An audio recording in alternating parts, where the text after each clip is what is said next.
Shall we start, Mita? Oke. Baik, kami mulai. Selamat siang Bapak dan Ibu peserta workshop Good Regulatory Practice yang berlangsung kemarin dan hari ini. Bapak Ibu baik yang ada di ruang Zoom maupun di YouTube, selamat datang kembali pada workshop hari ini. Untuk hari ini akan dibahas lebih detail mengenai Regulatory Impact Assessment yang akan dibawakan oleh pemateri kita, Mr.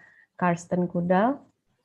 Nah, selanjutnya, Bapak Ibu, apabila ada pertanyaan selama presentasi berlangsung, dipersilakan untuk mengetik pada chat room dengan format seperti kemarin, nama, institusi, dan pertanyaannya. Baik, untuk tidak berlama-lama, dipersilakan kepada Mr. Karsten. Thank you.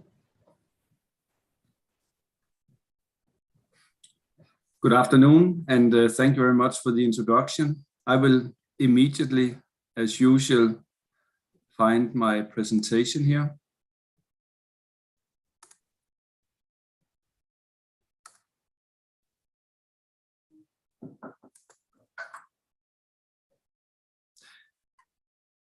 Today I have the pleasure of having my daughter alone, so I'm a bit interrupted, I can hear, so 2 seconds. Vil du gå være sød på ude? Nej, gå ud, og jeg sidder lige nu, jeg starter nu. Gå væk. Jeg bliver nødt til, jeg starter nu, og jeg 300 mennesker. Sorry for the interruption. This is how it is when girls go to school and I'm alone.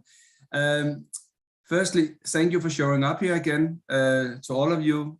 Yesterday we had the first day of this workshop about good regulatory practice, and we talked very much about coordination, how OECD recommends the establishment of some kind of coordinating unit or body which can coordinate the work with good regulatory practice. We also talked about transparency, the possibility of giving comments to new technical regulation or regulation in general by having a website or a forum where you can share your comments. It could be focus group meetings and so on and so on. The last part of these 3 main parts of GRP was regulatory impact assessment, and I touched it shortly yesterday. Today we will go more into details about this. This is perhaps the area where you can learn the most, have most practical guidance from this webinar, this workshop. So therefore, I decided when I planned the day or these 2 days that we shall give it a bit more attention. So the plan for today is to give you a very short presentation of the history of RIA, the decision whether they should be developed full RIAs or initial RIAs, the RIA process step by step. Also something about how to collect data, because this is a key issue when it comes to preparation of RIA, and also means to mitigate inappropriate impacts. When you carry out a RIA, you will find out that there are things which are perhaps a bit will become obstacles for the users of the legislation, and therefore it's good to have some kind of a plan what to do to mitigate these impacts. Finally, I have allocated 15 minutes to present the APEC OECD checklist for regulatory reform. Not so important, you can read it yourself, but if we have time, we will shortly go through this. But let's start the day. What is a regulatory impact assessment? It's a fact-based. It's very important to focus on fact-based analysis, which is used as a systematic tool, decision tool in public administration in order to examine and measure economic, social, and environmental impacts of new legislation typically. It can be both in the benefits, it can be costs, it can be risks, competition effects, and distributional effects. When we talk about a fact-based, it's also so fact-based that when we carry out this analysis, we try to put figures on everything. We would like to know exactly in money how much does it cost to implement this legislation for each company or each kind of company. That can be small and medium-sized and bigger companies. This is both when it comes to benefits and cost. Risks is what kind of effects does it have on the market. Competition effects also, does it change the strengths of the different players on the market when you implement this new legislation? Distributional effect, who will become the winners, who will become the losers when a new piece of legislation is implemented? And then, as it goes with legislation which will be revised on a regular basis, if you follow the GRP recommendations, then it's also recommended to carry out RIAs both for new legislation and for existing legislation.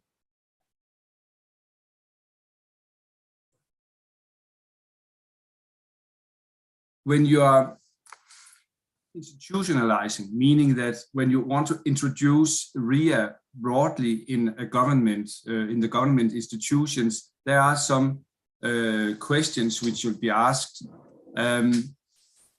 Firstly, the designation of involvement bodies. Is there a need for a center for coordinating RIA activities?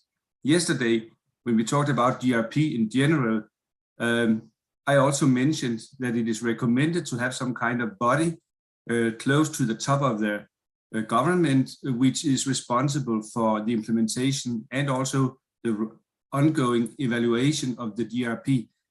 It could be the same body which also takes care of the RIA activities, ensure that it's done in the same way, with the same approach, that civil servants are trained in the understanding of the newest methods, and so on and so on. So therefore it should be decided which part of the government should be responsible and how should non-government institutions be involved, if this is needed, of course. The second decision to be taken is for what kind of legislation regulatory impact assessments is required.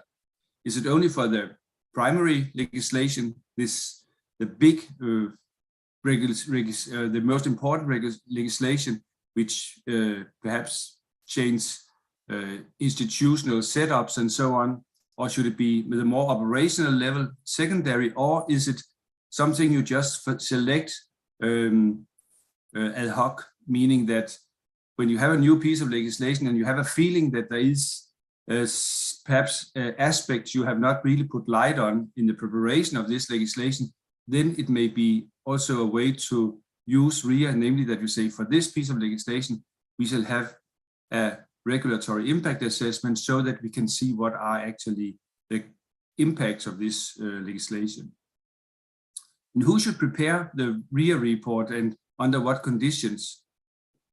As I said yesterday, we operate both with initial RIA, short ones, 10, 15 pages, and full RIAs, perhaps 100 pages. Should they be prepared by the public servants, or should it be outsourced to external consultants who are specialized or get specialized into this specialty?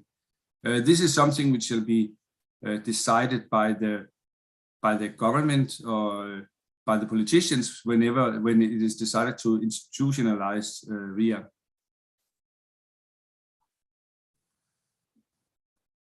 And then you shall ask yourself, who should cooperate with whom in order to prepare RIA? Some legislation is only covering a specific resort, a specific area of the government. So sometimes it's only one ministry which is actually involved, perhaps some agencies under the ministry. But in many cases, it's something you have to coordinate with other ministries. So the preparation of RIA should be coordinated across the central ministries of the government if it's necessary. RIA itself can also serve as a kind of coordination instrument. It can serve simply because you have meetings, you discuss different aspects. In that way, there is a coordination when you prepare the RIA. So between the various government agencies, there's also a coordination when you prepare RIA.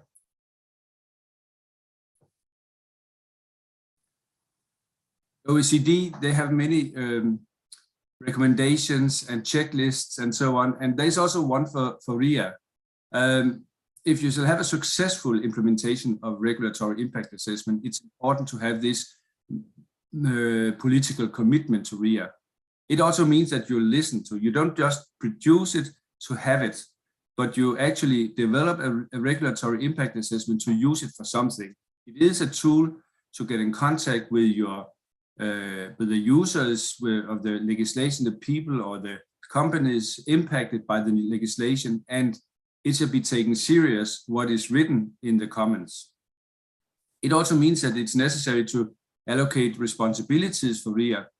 As I said, it's possible to have a central organization, but they cannot carry out RIAs in all different political areas. I mean, it requires different competences, but they can coordinate and support, but the RIAs themselves will typically be developed by the ministry, by civil servants, or by consultants hired by the ministries, by the line ministries. There's also, it's also important to train the regulators in how to use RIA the right way, use a consistent but flexible analytical method. You can use RIA in all kind of areas. I'm in a trade project here, and I usually work with trade, so I always think trade, but there is also a lot of other areas. Environmental issues can be regulated, health issues can be regulated, traffic issues can be regulated, pollution, it's also environmental, but it's all these things shall, for these areas, you can also develop regulatory impact assessments. So it's important to have some flexibility. You cannot ask the same questions. It depends very much on the area. Then you should develop and implement data collection strategies. As I said, it's a fact-based method. So the data is very important. When you conclude something in a RIA, then it shall be based on some findings you have, not some kind of gut feeling that you have a feeling in your stomach that this is how things should be or maybe, but you don't have any proof. Then you cannot write it. It has to be based on data. Then you shall target your RIA efforts and integrate the RIA with policy-making process. This is what we talked about yesterday.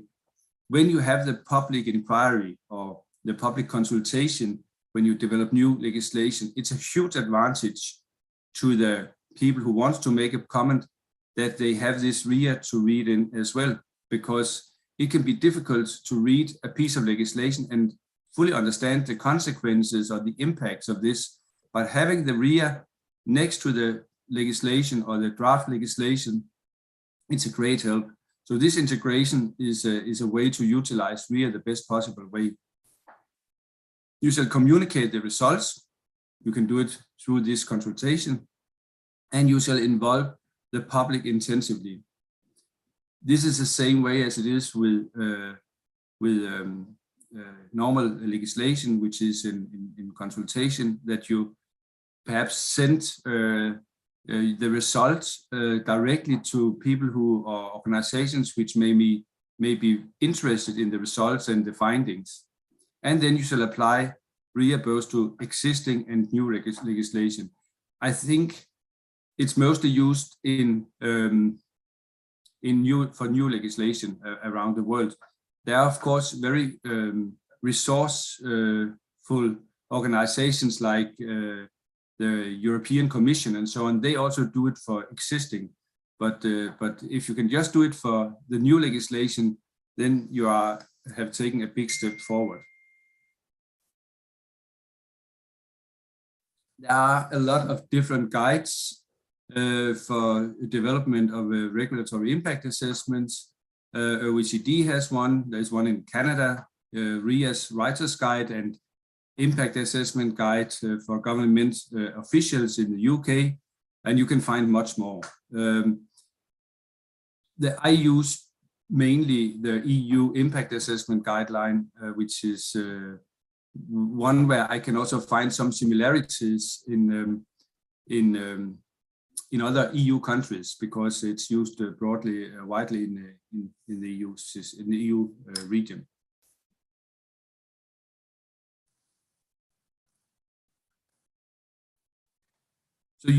So RIA is used in the policy making by using empirical data identifying potential economic, social, environmental, and legal impacts of regulatory proposals.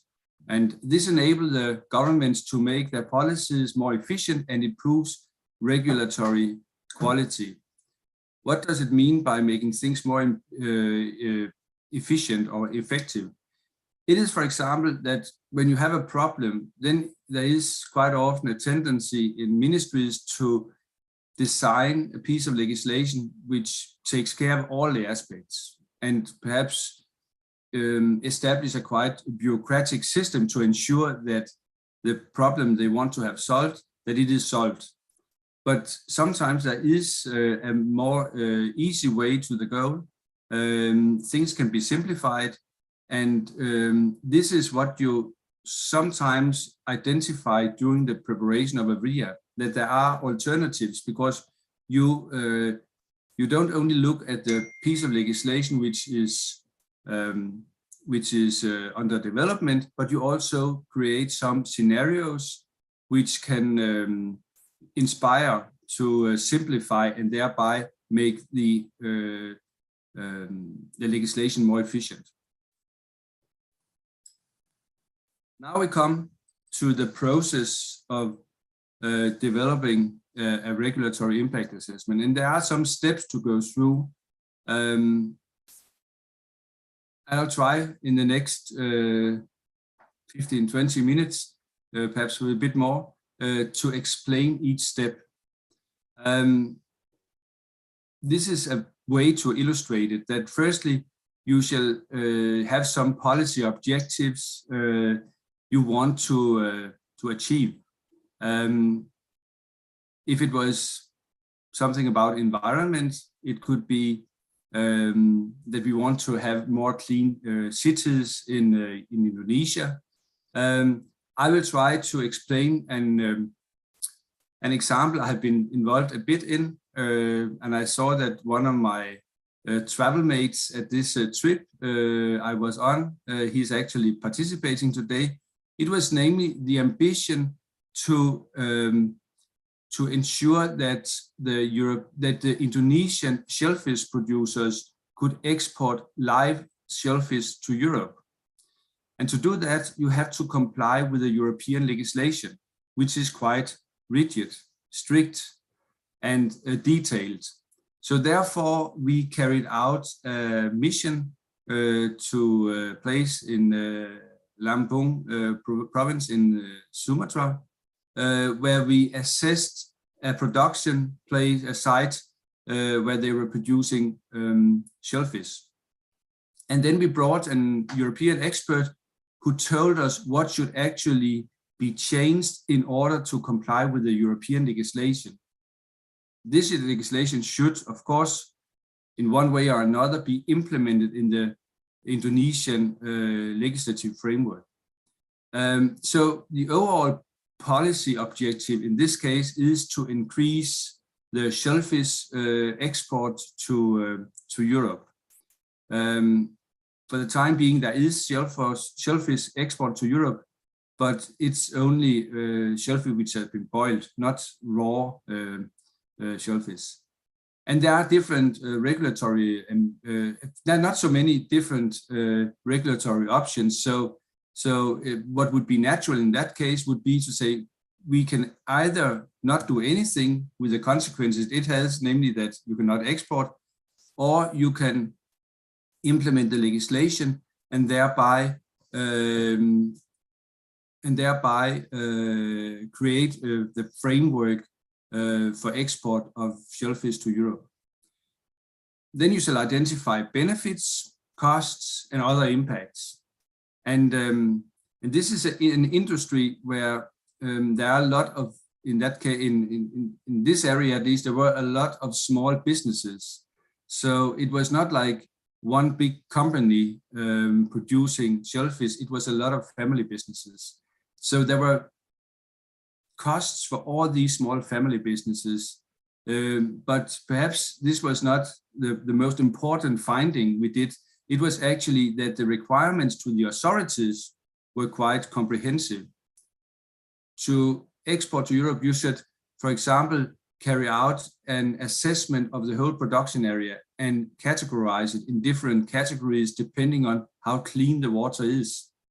So this categorization has to be done by somebody who has been trained. This is a cost. You also have to establish a regular test of the shellfish you produce in the area, in the different areas. This is also a cost. If the shellfish is not clean so that it can be taken, it's a category A, so that it can be eaten basically from the water, then it has to be cleaned in some machinery which had to be bought. It's also a cost. And all these costs should be weighted up against the benefit. And the benefit was, of course, that there was a possibility of exporting shellfish to Europe and thereby increase profits and increase sales.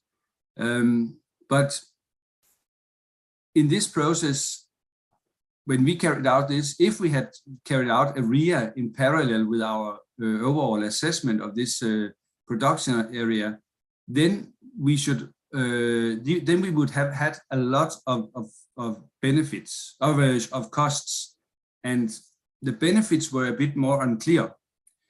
And then we should, after we had prepared this, then we should involve the stakeholders, listen to the producers, the distributors of shellfish, and discuss with them what are your ambitions with regard to export of shellfish to Europe and so on. And in that way, we will find out whether it was feasible or financially viable to invest in such a legislation to start some export of live shellfish to Europe. So this is the thinking.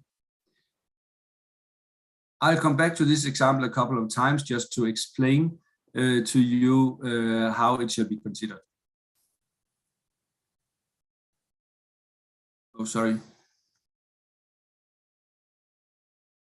But the first thing, before we go to this step-by-step procedure when you develop a new regulatory impact assessment, is to find out who should be responsible for the development. You shall appoint a responsible body or a ministry. Then you shall, or at least in some cases, it's a good idea to have a steering committee, which can follow the work on the RIA from the very beginning until you have the final version ready. You shall allocate the task to the civil servants or engage external consultants. When you develop new legislation, there is always some kind of timeline for the development.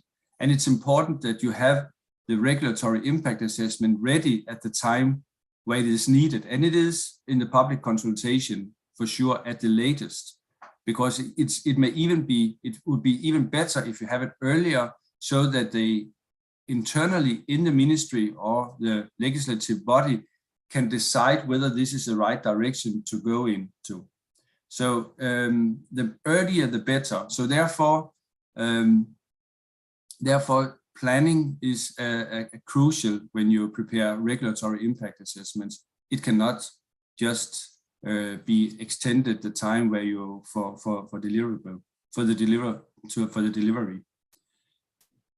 And then you shall agree on this timeline, of course, with the involved parties. As I said, you can use RIA in all areas. And as I said, I'm used to use it for trade-related legislation. But it can also be used for other kind of areas, such as health and safety, business development policy, environmental protection policy, or labor or social policy.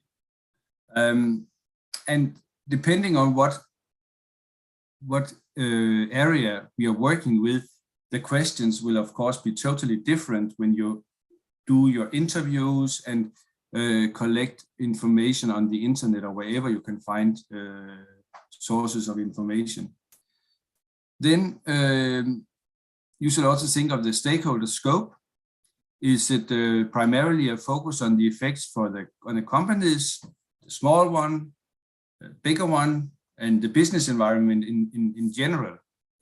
If you, for example, work with labor social policy, then it may have something to do with a better protection of people working on construction sites. I have seen construction sites in Indonesia, and they certainly look different from what I know in Denmark. And if you want to improve that, to somehow protect the workers so that they have the right helmets, the right shoes, the right ladders, or whatever you call all these frames you put on a house when you want to work on it. If these shall be changed, then it is kind of a labor focused legislation, and it has some consequences for the business environment, for the companies, because it will increase the costs. It may also change, there must be some distributional effects that the bigger companies which can invest in all these equipment, that they can better afford it than smaller ones, and so on and so on. But you can also have other stakeholder scopes. You can have focus on fiscal effects, on specific social groups, focus on environment. It's typically not something you see, you don't see the result immediately. It's something which benefits future generations. And then you can focus on all the above stakeholders and the implications for the different stakeholders when a new piece of legislation is developed. You should also look at geographical scope. In Europe, we have a lot of common European legislation. So when we develop new legislation and carry out regulatory impact assessments, then you actually have to go into the national legislation in each country. And we have 27 members, and find out what are the impacts in this member state if we introduce this new legislation. I once saw one which was made for labeling, and labeling of shoes, labeling of leather products, and so on. And there were in some of the EU countries some labeling requirements which had to be repealed and replaced with a European system. It can also be a comparative RIA, where you compare it with similar RIAs in other countries, or it can be a regional RIA. And then there is this question whether it shall be an initial RIA or a full RIA. As I said earlier, the initial RIA is, can say, quick and dirty. It's done quickly with rather few data, but the data are still facts. It's not guessing. It's typically prepared by civil servants, and it's these 10 to 15 pages. Then you have the full RIA. I say roughly 100 pages, but it can be more or less. But just to give you an opinion or an idea about the differences between full and initial. But the full RIAs are much more comprehensive, especially the collection of data is more demanding. You also use in full RIAs typically more advanced economic calculations. So this is something more time consuming also, and more resource demanding. And then, of course, you shall decide whether it shall be used for legislation which is already in force, it means ex post, or it shall be used for legislation in pipeline.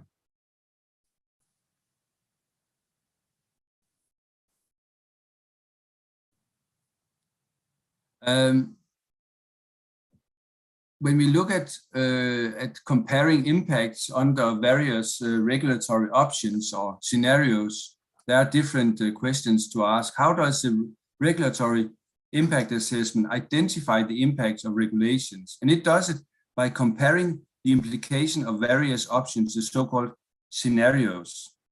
The baseline scenario is to do nothing. And if you go back to the scenario about the shellfish, then if they do nothing, then the possibility of exporting live shellfish to Europe is not there. So it has no costs, but absolutely no benefits either. Then you can perhaps introduce the legislation partially or fully. For the European legislation, it was not an option either. So such a scenario does not make sense. But when I worked back in time in Bosnia, and we developed technical legislation based on the so-called new approach, there were some of these directives where it could be chosen to take only a part of the legislation in the first place and then implement the rest later on. So it is possible sometimes to choose a scenario where you do not go for the full package in the beginning, but take it on later. You can also substitute the regulation by non-regulatory tools, self-regulation of companies through chambers of commerce, through subsidized. As I said yesterday, for those of you who were there, I guess most of you were there yesterday, I gave you this example of scrapping of cars, where it was possible to, instead of having a lot of control by inspectors hired by the government, then it was instead an obligation to have an environmental management system to control the whole scrapping of cars and ensuring that oil and other fluids were not dropped on the ground, and so that it went down to the water in the underground. So there are different scenarios in most cases, but sometimes it may only be the baseline scenario, namely doing nothing, which can be which is actually an alternative. And RIA, it identifies impacts of the regulation by comparing these impacts of the different options, and then the decision makers have a kind of a full picture of what they are actually about to decide.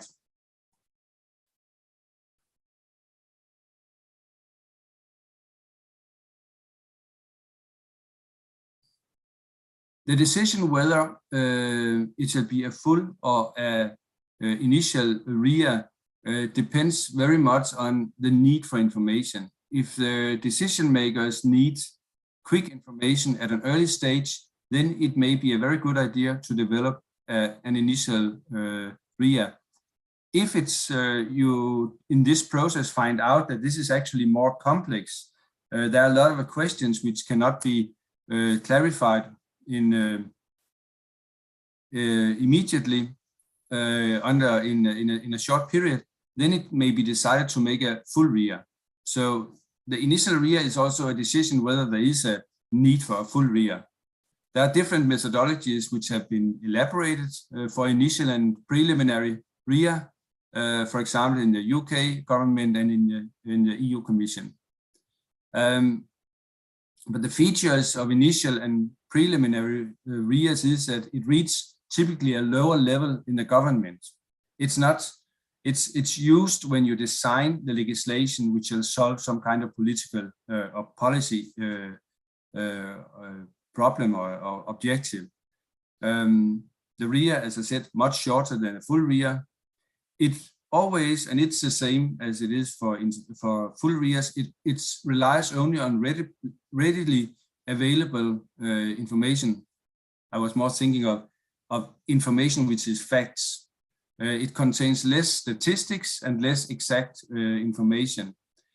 You will have, when you prepare initial RIA, you will have a lot of soft information from interviews and so on, and you may not have detailed information about the cost for the single companies. You may have some from statistical office about export, import, production in the country and so on. But there is something which is missing when you make an initial RIA. Impacts are not deeply elaborated as it is in full RIA, and justification of findings. Sorry, I have to take a very short break to say goodbye to my daughter and to ensure that she gets everything with her. Very short break, sorry.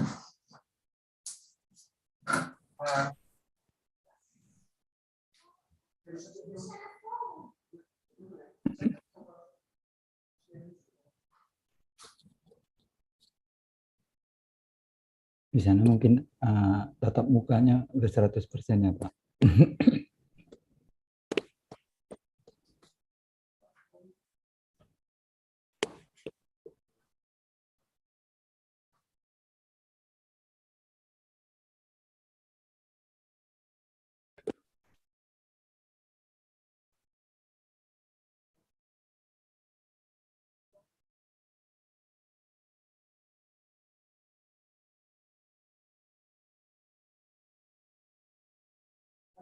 Du ringer og tager ørerammer på. Hvad? Ja, hej. Okay, sorry for the interruption. It's yeah, that's how it is in modern families.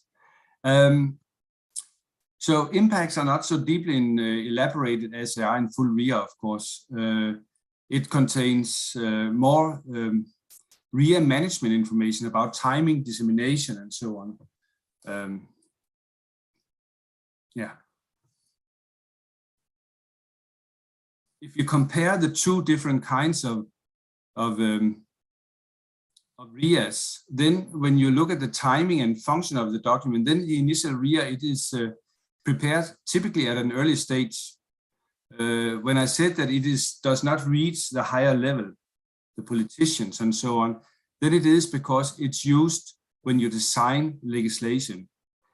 Let me give you a little example of from Bosnia, where they wanted to implement the Construction Product Directive, which is a European piece of legislation, which is quite complicated because you cannot just implement it isolated. You have to do have a lot of other things in place.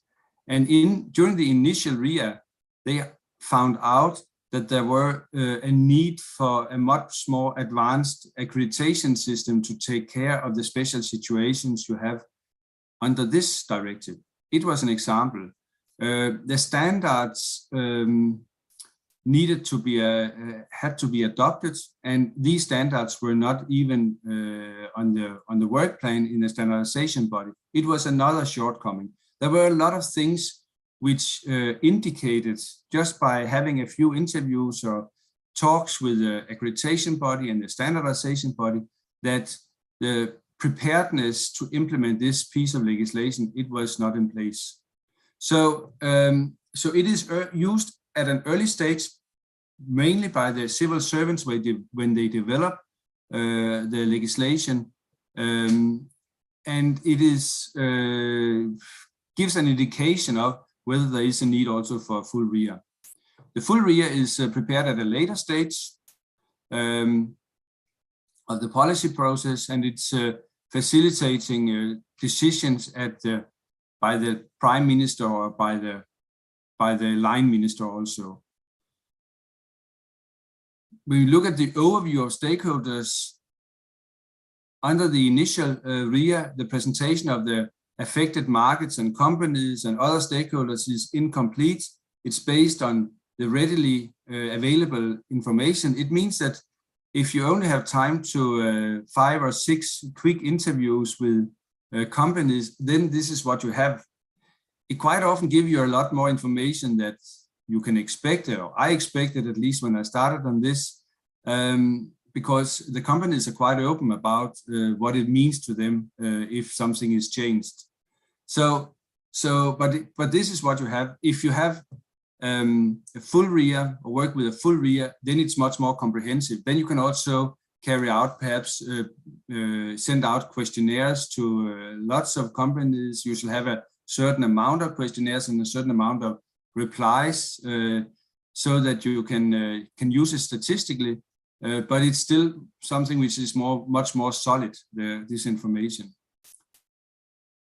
There is no real consultation when you prepare RIAs. Initial RIAs, they don't have the quality always to do that, but if you don't prepare a full RIA, then initial RIA is still better. It's a part of the documentation for new legislation, and it can be used with a disclaimer that this is an initial RIA, which is not where all aspects have not been fully investigated.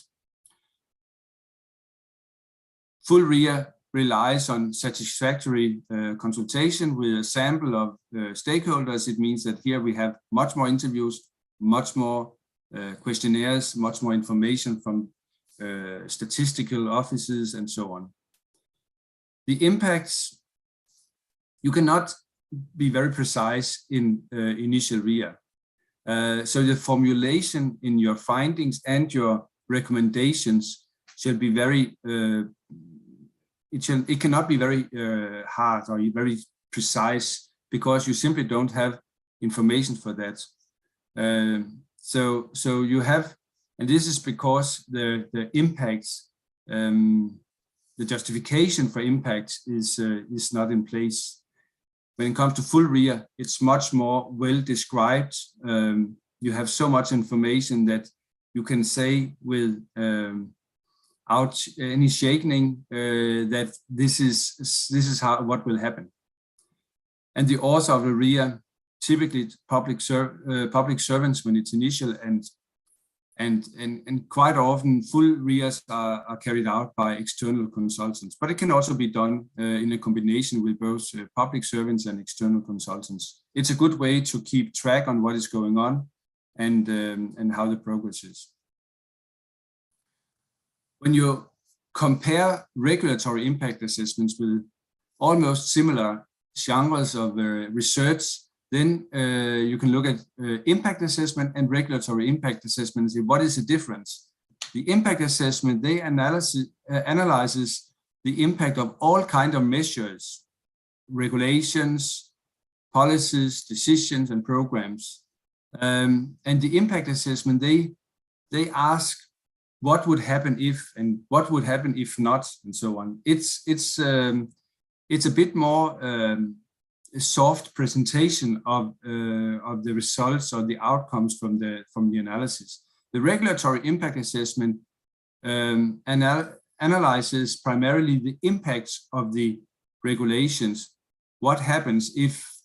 What is the cost? What is the benefits, and how much money are we actually talking about? It's very concise, and it's something which can be used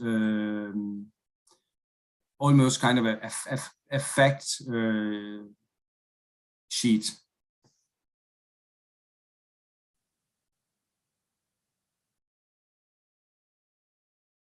RIA step by step.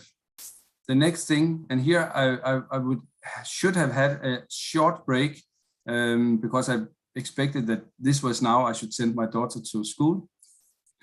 But let's just continue and go back to the same slide I have shown you once before and try to explain the step-by-step procedure when you develop a RIA. 2 seconds. I still have some.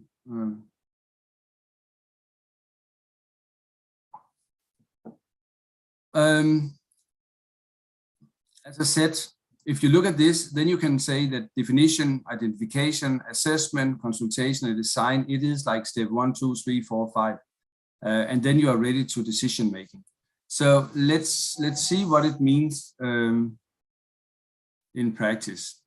When you look at step 1, in step 1, you shall have a description of the legislation. What is the name of legislation, of the regulation? What is the scope? what kind of products, for example, are covered by this piece of legislation? Are there any overriding international obligations? If you change something which is covered by the WTO TBT agreement, then you may have some obligations there which shall be taken into consideration.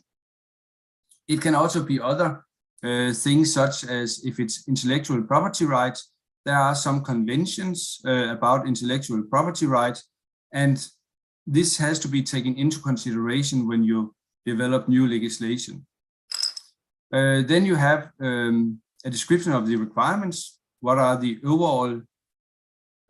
requirements in an overall description? What is the purpose? I'm mostly familiar with trade-related legislation, so it's quite often about some kind of harmonization with international standards and so on, international approaches for specific areas. It can also be a specific problem that is on the market, clean water, pollution, whatever, which shall be somehow addressed in this legislation. This shall be described here. Demonstration of compliance. If I go back to my example from the shellfish mission in 2020, then the compliance was very much about carrying out the required tests, both of E. coli bacteria in the water and in the shellfish, and also of other kind of pollutants in the water. So this was some kind of minimum requirements when it came to the obligations of the authorities. So then you can have some marking. In Europe, we have the CE mark for a lot of products, and this is also an example or something which will be taken into consideration. Finally, you have the tasks of the authorities. This was actually in the shellfish example, became very clear to us that the issues was not so much about the production, how things were produced in the shellfish side, on the shellfish production side. It was very much about whether the authorities had the capacity to do the categorization of the different areas of the production side to find out if it was clean or half clean or a bit dirty, to find out, to carry out the regular test of the water quality and so on. In Europe, the European expert we brought to Lampung province told us how much they tested in Europe, and it was several times per month. And then in this area, they did it 3-4 times per year. So it was, there should be a lot of upscaling of this test. In Europe, the users, you can say, of this legislation or the companies producing shellfish, they should not pay anything for this test. It was simply just something carried out by the authority. So it was, if you should have a similar system in Indonesia, it would cost a lot of resources. You should hire new inspection or test inspectors. There should be perhaps also established extra capacity in the laboratories, and so on and so on. So the task of the authorities is also important. Task of the quality infrastructure, the service providers. It was an example I just gave there with the laboratories. What kind of questions shall be asked in this first step? It's why and to what extent is the regulation important to Indonesia? The shellfish was, at least there was a need to somehow clarify whether there was a potential for some export of these live shellfish to Europe. what would be the volume of the production, and what is the volume of the production, how much do they export already, import consumption and investment of products within the scope of the legislation in Indonesia. It's all these things which will put light on what are we talking about here. Number of and employment of companies dealing with the products within the scope of the legislation. It's important to know how many companies are actually affected by the new legislation. It is something which is very basic, because sometimes it sounds not so serious to make a few adjustments of also an existing piece of legislation, but the impacts, the way it affects the different companies can be quite severe. And if you have thousands of companies in a business, then it's a very serious business. In Bosnia, where we also looked at this construction products and found out that if you just want to make a window frame, which was typically done by small carpenters in the villages, then actually they should have a CE mark. And to have a CE mark, then you shall there's a long process before you can fix that. So the consequences for this kind of, or the number of companies affected by the legislation was high. So the structure of the sectors affected by the introduction of the legislation in Indonesia, in this case, if it's a family business, then you may have hundreds, not hundreds of thousands, but many thousands of similar companies which do not necessarily have the resources to comply. So there are things it's important to have the full picture already at stage 1 or step 1, where you describe the legislation. Sorry, I'm interrupted so many times.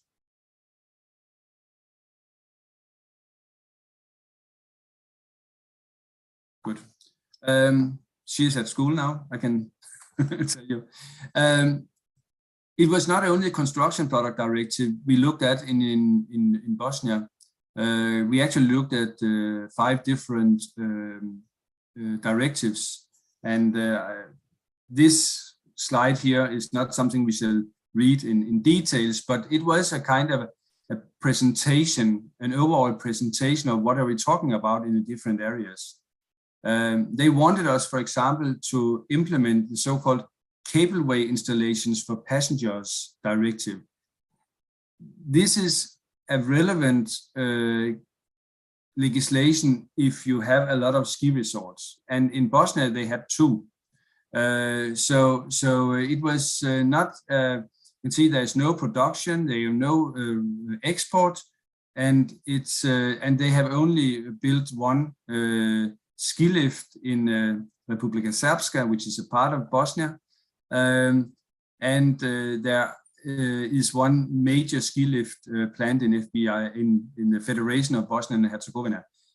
This is an example of a piece of legislation which will not have the big impact. It will not change anything, and the producers of these cableway installations, they are used to the European legislation, which was the case here, because they have produced a lot of cableway installations for countries, other countries in the EU region. So this was one, but the other one to the left, the construction product directive, it was much more complicated. The production, based on what we found in the statistical office, was quite big. I mean, the turnover, in this field was quite big for this small country. They had some subsectors, which was metal and metal structures and cement and bricks and so on. All products which are typically produced in the country and sold in the country. It's not for export. They had a few products which were exported, but it was only these 10,000 euro on that level. So it was very small. So this is a way to get through the first step, to create an overall an overview of the areas which are regulated, and find out and some as a kind of a starting point. Then you look at the different regulatory options. You can, of course, go with the regulation which has been drafted when you prepare the regulatory impact assessment. But you can also, as an alternative scenario, you can perhaps introduce self-regulation. There can be a certification which can either be mandatory or voluntary. There may be some standards you should live up to, or there can be a control system. There are lots of different ways of doing it. Some of these areas can also be combined so that you have a regulation, but it includes some kind of control from authorities or from others. The question you shall ask here in the next step, because now we are at step 3, it is examples of impact-related research questions. Which stakeholders are affected by the regulation? If you look at this shellfish example, then it was mainly the producers and the public authorities. It was both on national level and on provincial level, because the control of production sites, of shellfish production sites, is carried out by a body on provincial level. It's not experts or inspectors from Jakarta who go there. It's done locally. So it's important to have them in mind when you think about who are impacted. What are the impacts for these stakeholders in terms of costs and benefits and so on? Here, I mean, see, it was what we call sometimes a free ride for the private businesses, because they were not supposed to, if they should implement the European legislation, they were not supposed to pay for the inspection of their production sites. They were not supposed to pay for the categorization of the whole production area. So basically, the private sector, they should not pay. They would not have a lot of costs because of this. Actually, their products may even be more attractive, because it would be proved that the products were, or the shellfish were produced, for example, in very clean water, and then it has a higher price. The costs were mainly in the provincial inspectorate or a body controlling these production sites. They should hire new people. They should probably also establish extra facilities in their test labs, and therefore it's not a piece of legislation which can easily be implemented on national level, because without consulting or ensuring that there are the necessary resources on provincial level, or perhaps resources should be transferred from national level to provincial level so that they can ensure compliance. Who are the winners and who are the losers of introducing the regulation? Something which is very important, and especially small and medium-sized companies are always given a lot of attention, because no matter where you go, small and medium-sized companies represent the major part of companies or enterprises in all countries. Then you shall find information. Of course, you shall look firstly at the law, the regulation. You can also look at older laws and perhaps laws from other countries regulating the same. You should have a description of the activities of Indonesia and its institutions. if it's something which requires standards, as it was in Bosnia, they needed harmonized standards to show compliance with the essential requirements in the different directives. Then it should be ensured that the standardization body actually had planned to implement these harmonized standards. Because if you have a directive like machinery directive where there are hundreds of harmonized standards, then it can create a lot of problems to the companies if you implement the legislation without adopting the standards, because then the companies are a bit lost. They don't know how to ensure that they live up to the requirements in the legislation. So this is something you should focus on, but there can be many other institutions which shall be consulted to find out what is the status. You can also find official statistics, a lot of in the official statistics about production and trade and consumption, accidents. If you want to do something on the labor side, I mentioned this safety on construction sites. If you want to improve or reduce the number of fatal accidents on construction sites, then it's you need some data. You need to know how many are actually killed on construction, how many fall down from buildings while they are or have other kind of injuries while they are building new buildings. This kind of statistics is also important when you try to put light on a new area.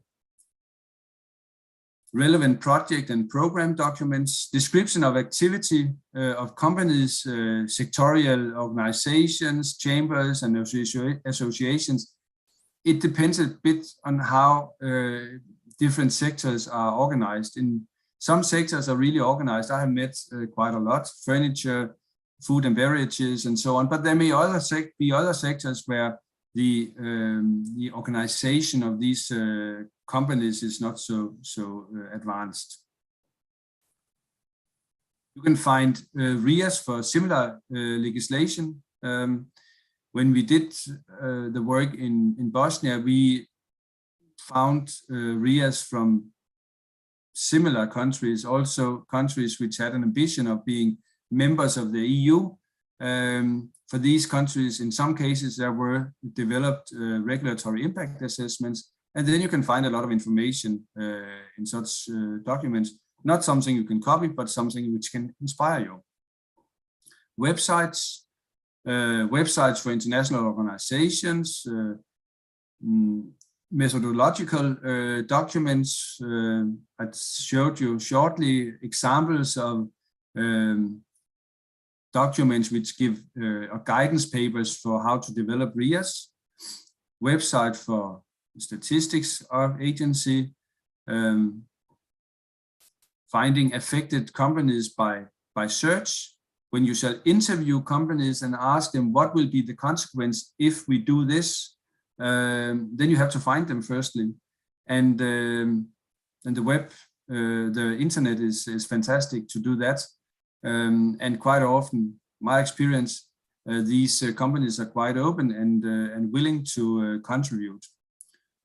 Obtaining sectorial documents from the Chamber of Commerce and asking all the interviewed persons for relevant documents.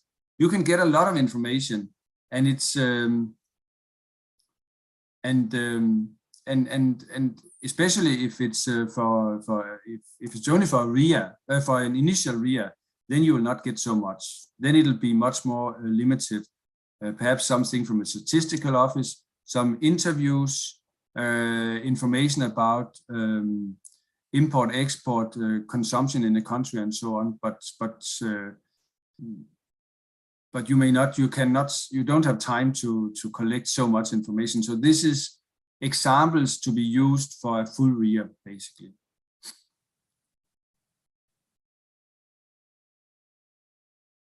You should also look at enforcement aspects of the regulation, for example, market surveillance. I I know that there is on regional level in the ASEAN region the so-called AHERE, which is this ASEAN harmonized regulatory regime for electrical and electronic equipment, or something like that. And they it's very much inspired by the European legislation. It's, as far as I can see, a merge of the EMC directive in Europe. It's the electromagnetic compatibility directive and the low voltage directive. These two directives have been merged into one, and it has got this AHERE name. And it means also that when you adopt or implement legislation which is heavily inspired, almost identical with the European one, then you also introduce new activities, and market surveillance is one of them. And market surveillance is something which shall be carried out by the authorities. They shall check products placed on the market. And this is something which is can be quite difficult to implement. I've worked in many countries where it's parts of the implementation of the different parts of the quality infrastructure is quite simple. Standardization, full of rules, accreditation, even more rules, metrology, always very professional organizations. But then when we come to market surveillance, it is something new in many countries, and there maybe have been control of the market, but the whole approach has been totally different from what is foreseen or what has been agreed in Europe. So when a system, a European system, is implemented in the ASEAN region, then there may be some challenges, especially with regard to market surveillance. Market surveillance it's, for example, given that when you, as a market surveillance inspector, go out and look at a shop, then there is a physical shop, but a lot of trade in many of the ASEAN countries, let's go to also to Vietnam, where I have worked a lot, it's sold on open markets, and it's not an official shop. It's just and if you find something and say now you should withdraw it from the market, they can just it's just the next day, it's just on the table next to him. So it is there are aspects when it comes to implementation of such things like market surveillance, which is a part of the enforcement, which can be very difficult. Interviews, they should be made with institutional stakeholders on the compliance aspects of the regulation. Questionnaire-based survey is another way to collect information. Very good when you do full RIAs, because it is, then you can reach so many companies or affected persons or whatever it may be, that it's actually, you actually have some kind of statistical assurance that this is correct. And then you can have consultations, roundtable consultations is a way to discuss with the stakeholders or the people affected by the legislation what they think.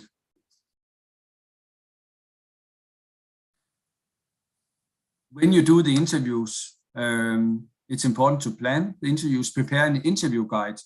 An interview shall not be a possibility just to say yes or no. It shall be open questions where people can explain, and then you shall generalize the findings.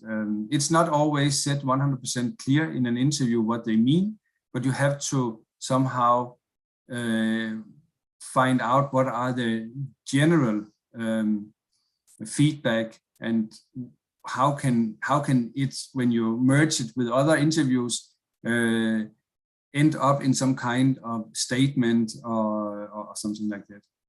And then you have to ensure that there is some kind of take into consideration that the statistically dominant groups of business, if you interview SMEs and bigger companies together, or you carry out a survey where all these different kind of companies are involved or asked, then you shall take into consideration that the small and medium-sized enterprises may have one opinion, and while the other ones have another one, and it shall somehow be reflected.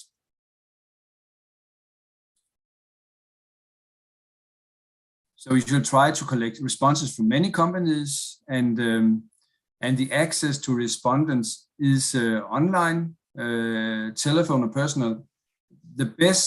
My best experience is actually when you have a questionnaire and then you call the respondents, and then you just sit and go through this questionnaire together with respondents, and in that way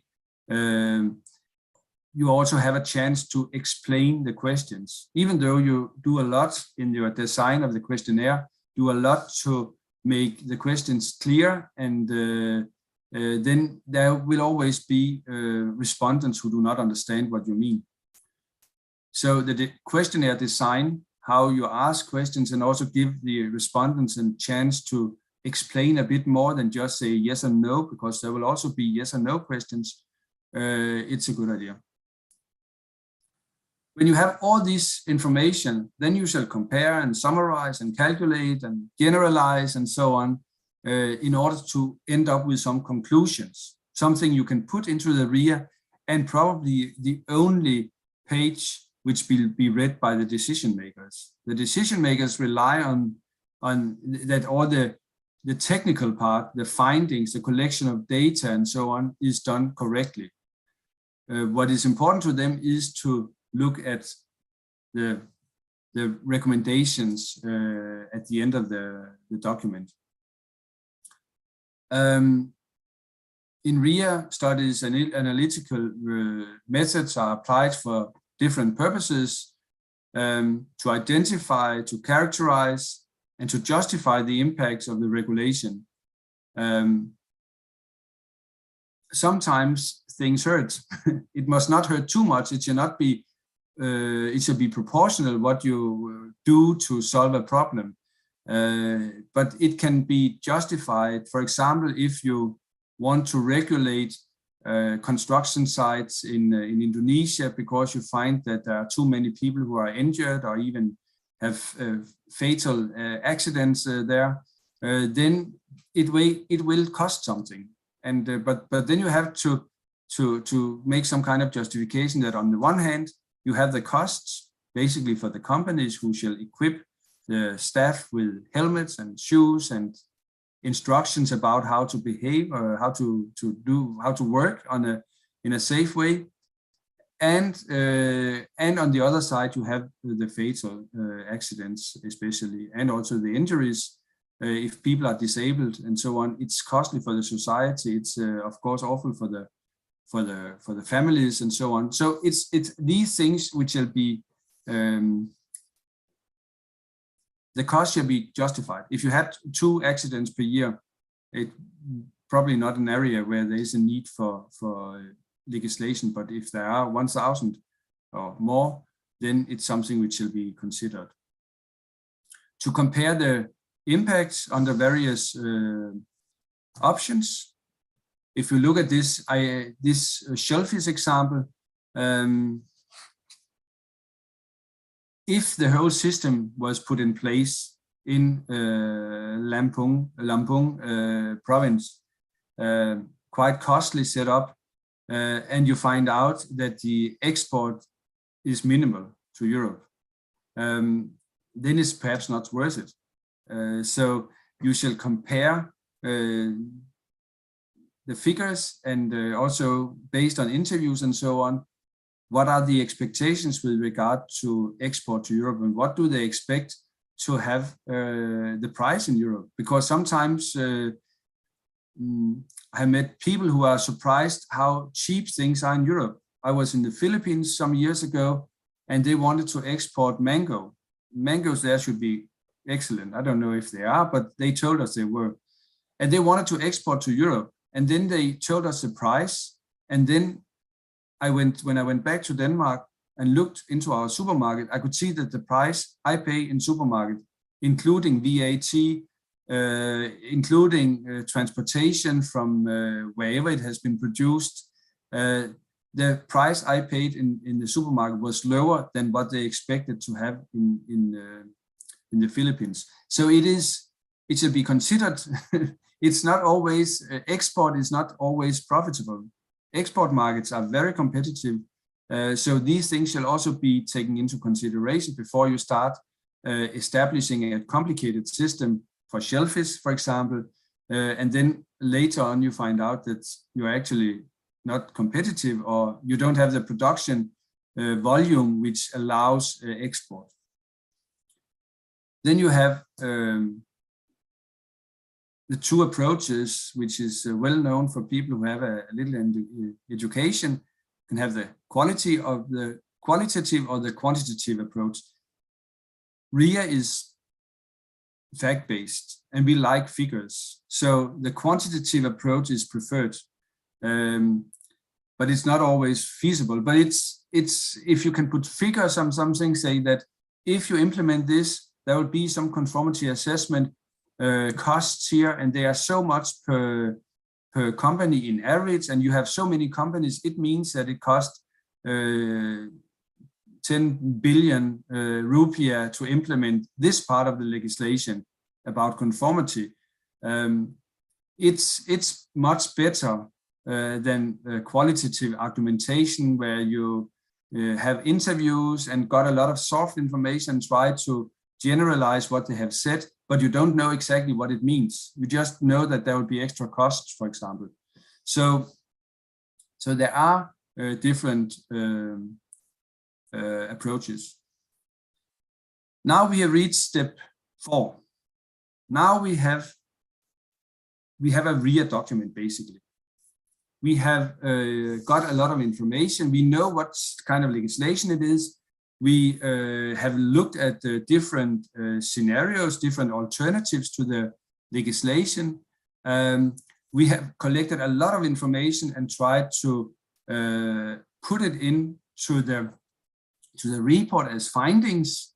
We have also, based on all these findings, come up with some conclusions that this piece of legislation may, that the authorities may not be ready for this yet. The private businesses, they are ready, but perhaps they don't have the volume to export, for example. So we come up with some findings, conclusions, and perhaps also some recommendations. And this shall be discussed with the stakeholders. And here you can have a website where you share it with interested parties.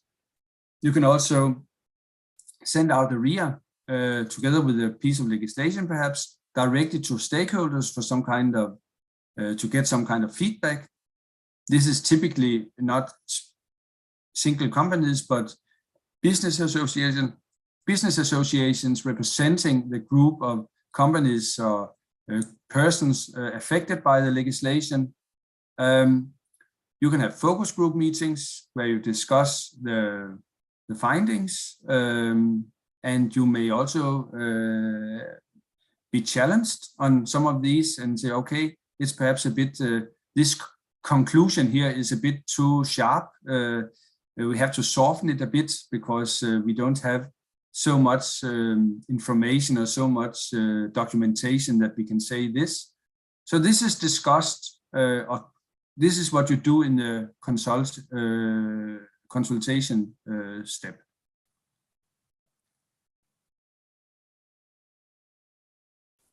Finally, we shall look at enforcement, compliance, and monitoring. And here we have already got a lot of information because, for example, this shellfish example,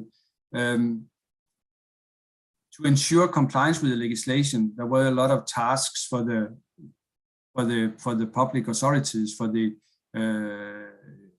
control authorities. So we shall ask ourselves: is the compliance services in place? In this case, it was not. Not even close. is there this readiness among public institutions to change something here? Is there staffing in place? These questions, and there may be more, shall be taken into consideration. It can also be whether the accreditation body has the accreditation schemes for this specific kind of test required in the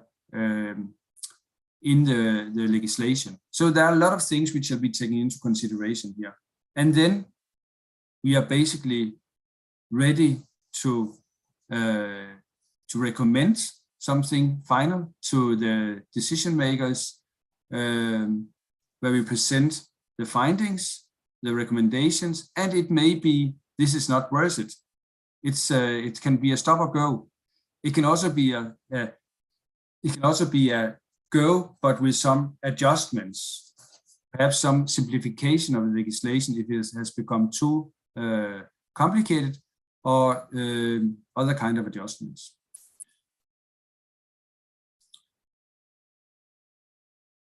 Now I would like to have a little break. I have been talking for 1.5 hours. If there are any questions for now, before we continue with the financial part of the impact analysis, where I'll go a bit deeper just to give you some ideas about how to, then you're welcome now. But I can see Mita, she's out. Do we have any questions, Mita? Yes, there's some questions in the chat room. Yeah. Okay, the first one is from Ibu Widayati, I guess. Ibu Widayati from Technical Committee Furniture. Ada ya Ibu Widayati ya. Mr. Carsten, the RIA, for example, to export something to Europe, which are more necessary to be learned, RIA in Indonesia or RIA in the country of destination in Europe, since the rules in Indonesia is changing rapidly. Yeah.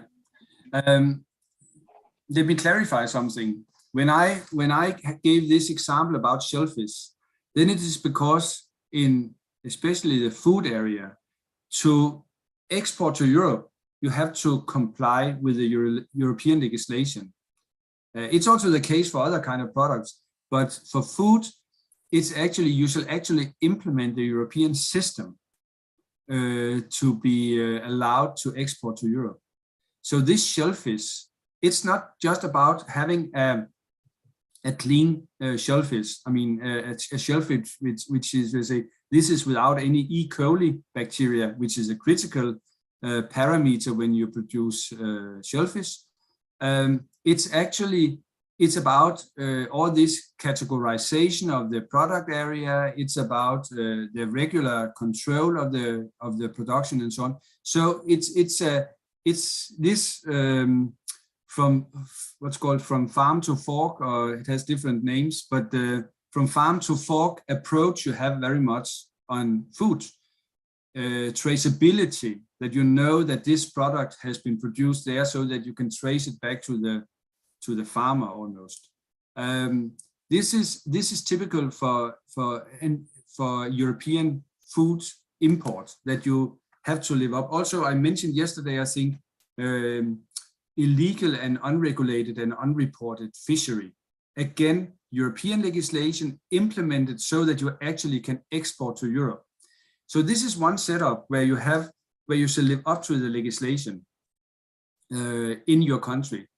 You have other kind of furniture, other kind of products. We don't care so much about the value chain. We don't. Furniture is a dead thing. You don't put it into your mouth. What we care about, if it's wooden furniture, and I guess it is if they export, we care about that the legality of the wood, that it has an FSC or an SVLK certification, so that we know that. But it doesn't require changes of your legislation. You shall just comply with the requirements for furniture in Europe. You shall not implement the legislation in Indonesia. So there is a little, there are differences depending on what kind of legislation we are talking about. But the rapid change of the legislation in Indonesia, yeah, it changes, but it doesn't have any impact on the legislation in Europe. We change legislation everywhere, but it doesn't mean that we change our legislation in Europe. We still have this focus that the wood shall be legal, capture or court or what it was called, taken. Yeah, I don't know if it was a reply, but there is just keep an eye. Remember that just because you are going to export to Europe, you don't have to implement the European legislation unless we are in these specific areas where, for example, for fish, where we have these rules, and for shellfish and so on. Okay. Okay, thank you, Karsten.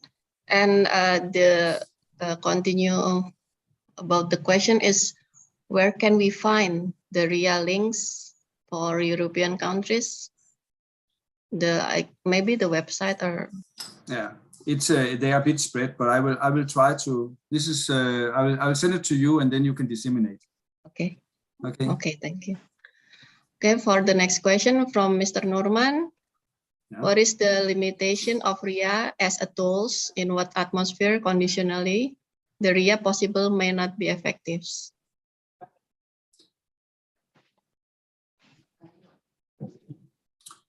Oh, it's I think I don't know. We have a lot of areas where we don't use it in Europe, in Denmark, because it's areas which are pure political. I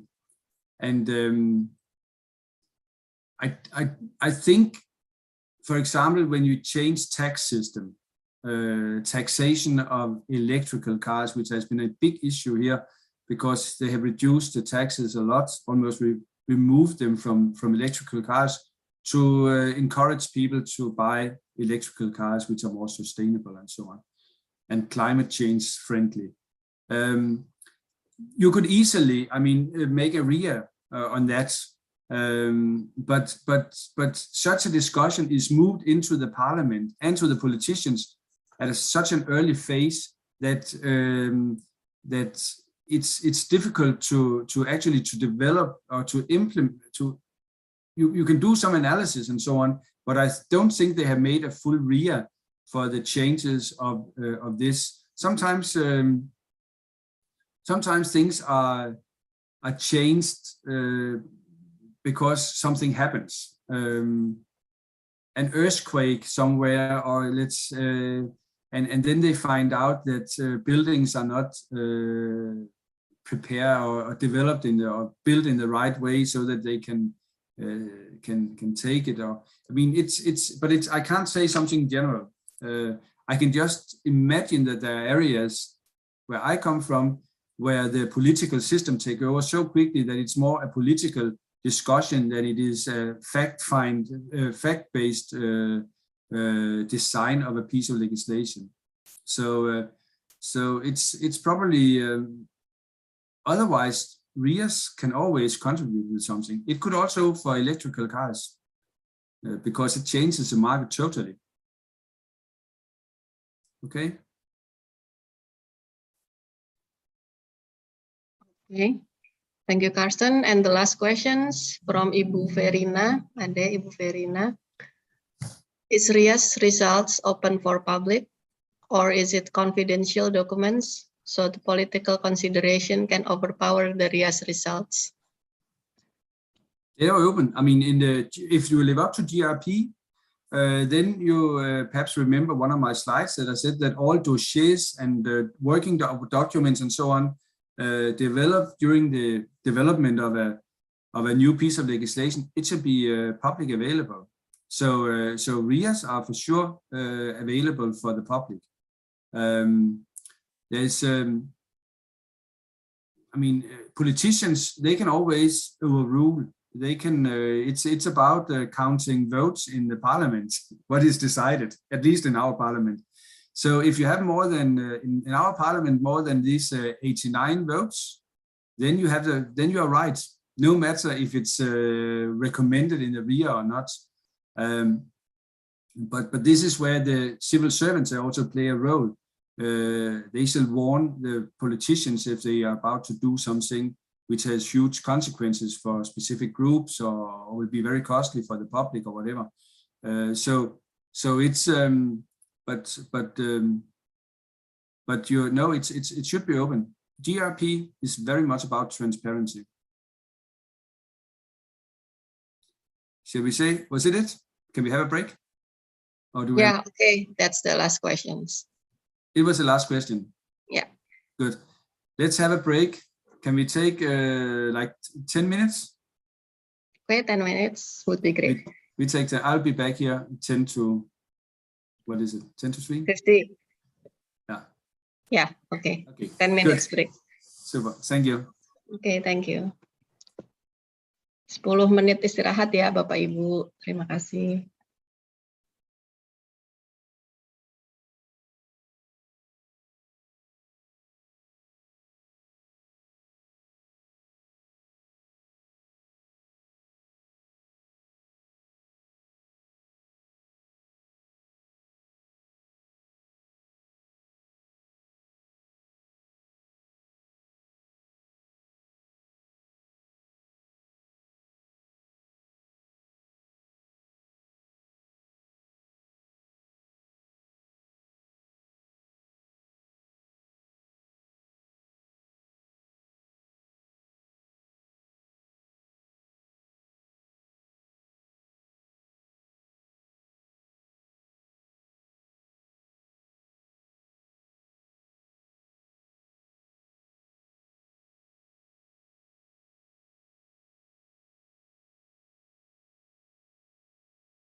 Hi, Mita, can I continue? Okay, please start. Okay, thank you.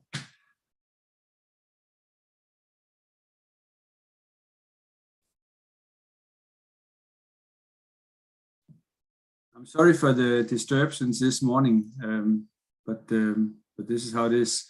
The next we are going to look at is the impact analysis, and it's primarily the financial one. This is actually something which has been done earlier, but since it is a bit more complicated, I didn't want it to be a part of one of the steps, but this will perhaps give you a little idea about how detailed you have to be if you want to put figures on the costs and benefits of a new piece of legislation. When you look at cost-benefit analysis, then the method is to compare the total expected cost with the total expected benefits of one or more actions, legislations, in order to choose the best or most profitable option.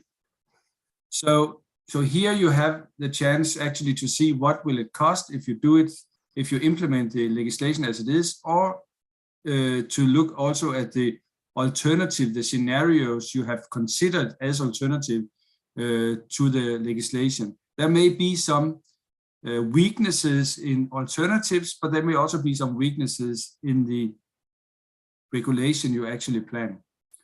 If you compare cost-benefit analysis with cost-effectiveness analysis, then cost-effectiveness analysis is not something you use so much in RIA, but it's good to know what it is.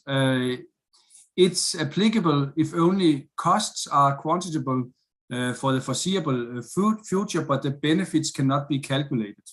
I gave you this example of we want to reduce the number of fatal accidents on construction sites. The costs are quite easy to calculate. You can calculate, I mean, there is some personal protection equipment needed for each worker. You know how many workers there are on the market, and then you can just calculate. You may also have some new ways of creating these, I don't know what, frames to climb up on the house. It should be perhaps made of iron instead of other kind of materials. But so you can see a lot of costs, but what are actually the benefits? Because you don't know if you will actually have how many people will save their life by changing the equipment and the way you organize the work physically on a construction site. It's hard to say. So there are some costs which are easy to quantify, and there are some benefits which cannot really be calculated. It may be something you can see over a long term when it's fully implemented.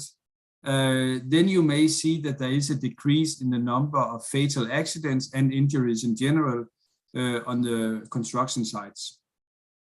And then you can monetize it. But in the beginning you cannot. So this is quite often, and it's a case for many kind of legislation, that you have some costs, but you don't really know when and how much you will benefit from it. There is just some indicators saying that if you can convince people that they shall smoke less, then we will have fewer patients with cancer. But it will not happen overnight. It's a long-term investment in the health of the population. If you start doing something it can be changing the price of cigarettes or whatever you can do to reduce the number of smokers. When we are going to map regulatory impacts, then we shall try to calculate. And firstly, we should look at the direct costs, and the direct compliance costs is one of the things you should look at. It's costs such as regulatory charges, if there are any, fees, taxes, and so on.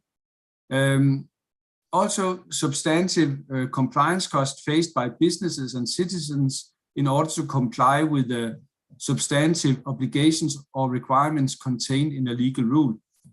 As I said, I've tried a couple of times to implement European legislation in Eastern European countries, and the usage of laboratories to issue test reports, the involvement of certification bodies to certify management systems, especially quality management systems, all these things which was part of the European legislation, it was new costs for the companies.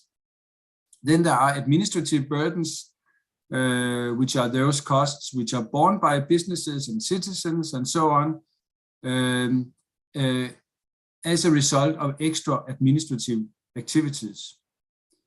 You cannot implement a new piece of legislation, especially not this legislation we implemented in Eastern Europe, without also hiring new staff in the ministries, new staff perhaps in the standardization bodies, because a lot of new standards should be adopted and so on and so on. There are a lot of costs. And then you have these hassle costs, which are sometimes I describe them as the waiting time by the printer. I mean, it's something which it's really difficult to calculate, but there is some extra costs related to new activities. Delays and waiting time are examples. So these are the direct costs. Then you have the enforcement costs. They refer to the key phases of the rule's life, such as monitoring and enforcement. Monitoring is, for example, when you have market surveillance authorities controlling products on the market. Sometimes the market surveillance authorities can almost earn the money they cost because they issue so many fines, but it's not the ambition when you establish a market surveillance authority. It is that they shall share knowledge and give advice and train, not train, but at least give advice to the private sector so that the products placed on the shelves are compliant with the legislation. But it costs money to hire new inspectors to carry out this work. So this is also this is for sure an enforcement cost. Then you have the indirect regulatory costs. It's a costs incurred in related markets or experienced by consumers, government agencies, or other stakeholders that are not directly under the scope of the regulation. What can I give an example? For example, if we have this implementation of labor, some safety requirements to construction sites, then there may be some other delays. There are things which will be respected when you implement such things. There may be delays for other people who come to the construction site. There may be extra costs to cover this construction site so that other people from outside cannot go into it and so on. There may be something which is not directly related to injuries, but is necessary in order to protect the labor, the workers. It can also be changes in prices because of increased demand. If you suddenly have a huge demand for certification services, because more people, or more not people, but more companies need to have a quality management certificate, then the price may go up because the demand and supply is not matching each other, at least for a period. So these are in total the direct cost, the indirect cost, and the enforcement costs. And these shall be calculated for all companies and all public institutions. The whole cost of this implementation shall be calculated. It cannot be 100% precise, but this is a way to get something concrete, which is at least indicating whether the implementation of a new piece of legislation is costly or not so costly. You can present this on micro level or macro level, meaning that if you go into a specific company, a small and medium size, and you say what are the costs they have there with the compliance, with not so much enforcement because it's public authorities, but especially the compliance costs, then you can calculate how much they will have there. And then you can also say it costs so much for one of these SMEs, and we have 10,000 of them. Then you can just say times 10,000, and then you know the macro level cost for these kind of companies. So this is what it is, but it's not so easy to get these information. But it sometimes shows how much it actually costs to implement something new. I mentioned earlier electrical cars in Denmark. The number of electrical cars has increased a lot because they suddenly became cheaper than other kind of cars because of another kind of taxation. But it also means that there is a demand for charging these cars. And for people who are living in apartments in the cities, in Copenhagen in our case, there are not chargers enough in Copenhagen. So therefore, these companies which are providing this charging services, they have increased the prices because the demand is high. And so there are a lot of things which actually, if they had carried out a decent regulatory impact assessment, then they would know that there is that the capacity with regard to charging electrical cars is not sufficient. Then we shall look at benefits. Now we have the costs, huge amounts, and now we shall look at the benefits, the improvement of well-being of individuals, which in turn encompasses health, environmental, and safety improvements. You can see this is not something which is necessarily easy to calculate. Actually, it's very difficult to calculate it. So you have to look at how many people will benefit from this legislation and have some kind of improvement of their well-being. There can also be some efficiency improvements, which include cost savings and so on. This is an area where you actually can calculate. When we many years ago changed the approval of products to be placed on the market from being a pre-approval to be a rule where the manufacturer simply place a safe product on the market and then it's controlled by the market surveillance authorities. At that time, there was a huge save on all these pre-approvals because suddenly the authorities and different kind of test bodies and so on should not test the products before they should be placed on the market. So there was a save there. So it was a kind of efficiency improvement we benefited from. Then you have the indirect regulatory benefits, spillover effects related to third-party compliance with legal rules, so-called indirect compliance benefits. If you build up a system and you somehow can use the same system for different kind of products, then you save something. Wider microeconomic benefits, for example, GDP improvements. We know that the whole implementation of the single market in Europe has increased the GDP with around, I think, 8%.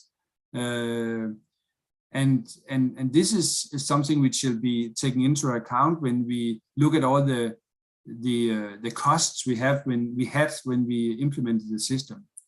And then there are these non-monetizable benefits such as protection of fundamental rights, social cohesion, international and national stability. Hard to come up with good examples on how you have such benefits, but the important thing is it is not something you can actually calculate.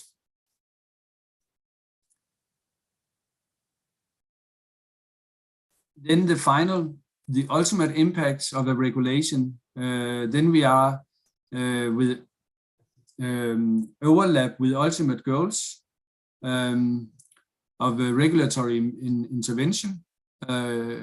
Normally, all regulations aim as an ultimate impact as achieving some advancements in social welfare. All the trade projects, they always have as an ultimate impact or ultimate objective to improve trade so that you get more goods on the shelves, that you get more competition and higher quality, and it somehow creates advancements of social welfare when people can get more for the money.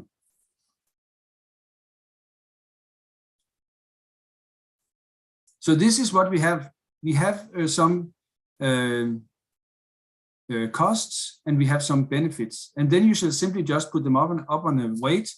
And sometimes you will have a lot of figures when it comes to the cost, but you will not have so many figures when it comes to the benefits. And then it is a political decision whether these benefits are so that the probability of achieving these benefits is so big that you actually want to make the investment. The investment by the public authorities, but also the investment or the extra costs which will be faced by the private businesses and so on. Then you will find out that there are some, when you prepare your RIA, you will find out that there are some inappropriate impacts. And let us look a little about what to do with those. As an example, there can be huge financial consequences for companies. Then it's worth perhaps to investigate alternative solutions to achieve the same overall political goal. This is, of course, more or less like dropping the idea about legislation, say we have to go another way to achieve this. Simplification of the legislative requirements. Sometimes small adjustments can actually have a big impact. If we find out, for example, that most of the fatal accidents on construction sites is because people get something in their head, then perhaps just a helmet, not safety shoes so much, but just a helmet will be a huge advantage. It's more simple and it works. Technical or financial support to companies, not something we has as a solution number one. It sounds almost like subsidizing companies, but it can be a way to move forward, perhaps for a limited period, to give some kind of technical or financial support. Improved framework conditions for companies. When we talk about framework conditions in my field, in quality infrastructure, then it is of course about having a well-functioning standardization body, which can help companies if they do not understand how to comply with the standards. It can also be advice. We have in Indonesia so-called functional officers. I can't remember the Bahasa word, but we have functional officers who give advice to small and medium-sized enterprises on how to comply with different kind of rules, also to implement systems like management systems and so on. This is a framework condition for the companies that they have such services available.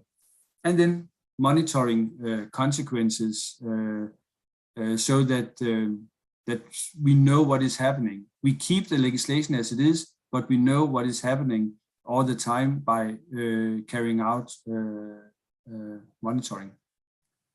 Another inappropriate impact could be that the SMEs are squeezed out of the market.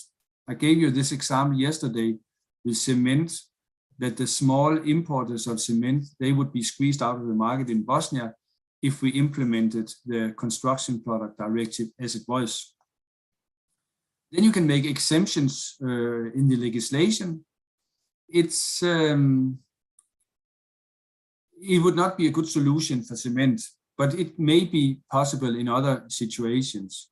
You can support programs for SMEs. You can have a longer transition period, which is a really good tool. That you perhaps have 2 years to adapt your processes and products and so on to the new requirements.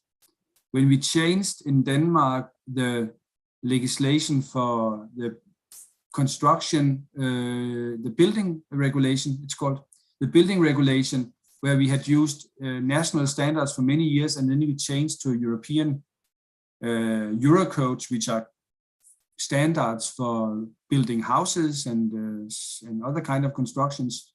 Then we gave a long, I think it was 2 or 3 years transition period where you could use the old standards and the old regulation, but you could also use the new one. And then one day it was over and you could only use the new one. In that way, the companies got used to the new rules and the new way of presenting calculations of statics and so on. Monitoring and statistics.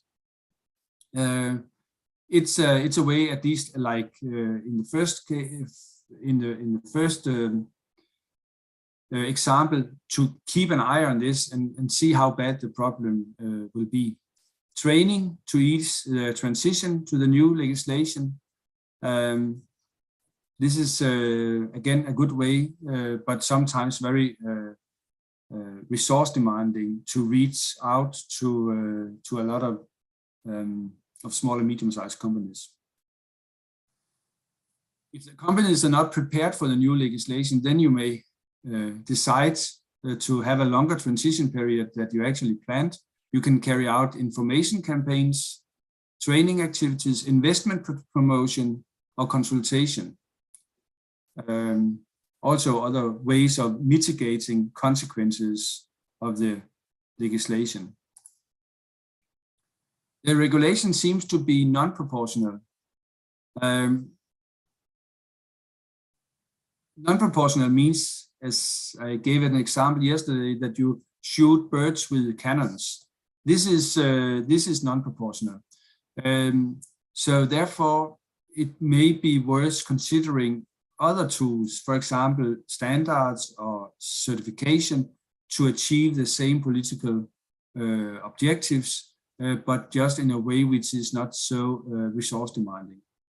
And yeah. Tradable rights, it's an example which is good in some cases, but it's emission rights. It has become, after we have all these CO2 issues and so on, the right to make emissions, it has become tradable, so that that you can sell and buy these rights. So this is, again, you have the report. In this report, you have carried out a calculation of the direct costs and the benefits. You have also identified some inappropriate consequences or impacts of the legislation, and you have tried somehow to solve it by doing training or whatever it may be of these different kind of suggestions. But how does the report actually look like?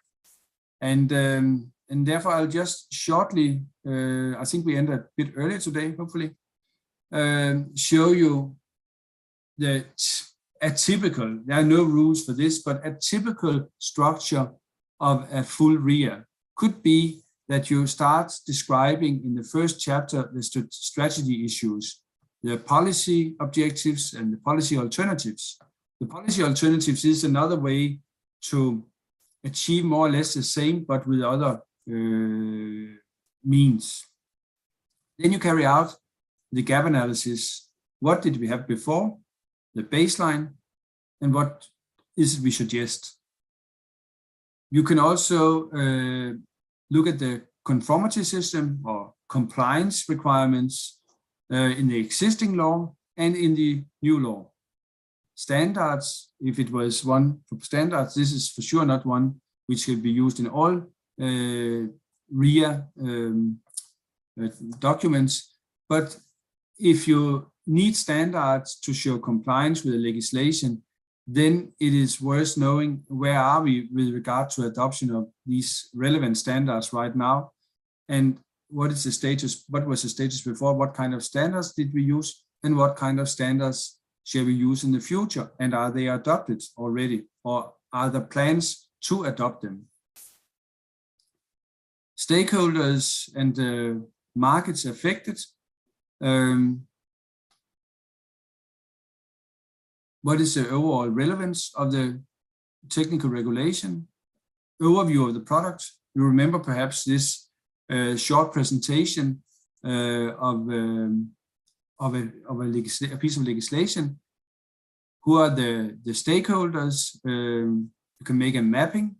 This kind of companies, this kind of traders, this kind of research institutes, this kind of laboratories, these authorities, and so on. And suddenly you will have a big group of stakeholders who are in one way or another impacted by the new legislation. In the full RIA, you also have this competitiveness assessment, which is not, you don't have information, you don't have data to carry out or to write such a chapter in the initial RIA. But here you present expected impacts of introducing the legislation, the distributional effects. It means how markets will move from one kind of companies to another kind of companies. Who are the winners, who are the losers? Company interviews on expected impacts of introducing this technical regulation. Here you can have some, it's also a fact. What has this kind of company? It may be, it will be anonymous, but still a description of the company. I have done sometimes. I have interviewed, for example, dairy products, dairy producers, dairy product producers in one, and since there are not so many, then I had to make it anonymous who was the interview, who was it I had interviewed, but then you can still present what they said to you. Winners and losers shall be presented. This is important also for the politicians. There are, at least in our system, political parties who are more pro one group of companies than others. So if you have a very left-wing company and you see that the winners will be the big and perhaps very much energy consuming companies, then they may be a little reluctant to support it. On the other hand, if it's the small and medium-sized companies with a more sustainable production and so on, then they may be very positive. So it's important to have this presentation.